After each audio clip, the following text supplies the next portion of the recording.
Nous pencher sur le cas d'un pays qui, lui, est en train de sortir de cette épidémie.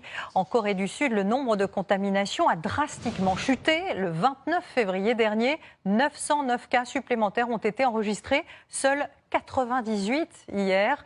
La stratégie choisie par le gouvernement est très différente de la nôtre, avec campagne massive de tests et publication des données personnelles des malades. Reportage de nos envoyés spéciaux Constantin Simon et Yerine Park. Un prélèvement dans la bouche, un autre dans la narine. C'est la méthode de dépistage la plus rapide au monde. Moins de 10 minutes contre 30 minutes minimum à l'hôpital. Je me sens en sécurité parce que le système mis en place est très efficace. N'importe qui peut venir se faire tester à n'importe quel moment. En voiture, à pied, 15 000 Sud-Coréens sont testés chaque jour. Un record mondial. Je me sens plus protégée ici parce que c'est en extérieur. On a moins peur d'être contaminé que dans un hôpital. En 24 heures, le patient obtient le résultat par SMS. En Corée, on a eu beaucoup de foyers importants de contamination, dans des communautés religieuses ou des maisons de retraite. Donc on doit faire beaucoup de tests pour isoler les gens contaminés et éviter que le virus se propage davantage. Il faut aller très vite.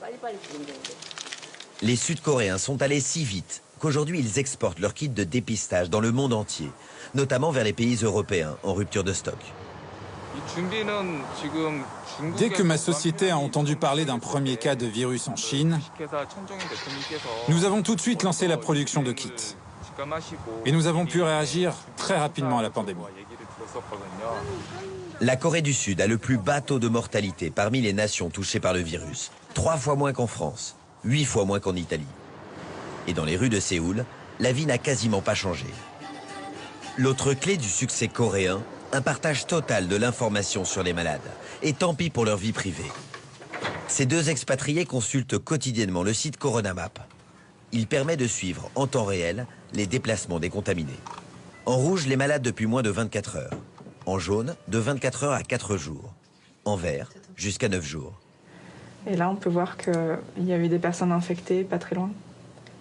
Donc ça, c'est une pharmacie, donc ils ont été à la pharmacie.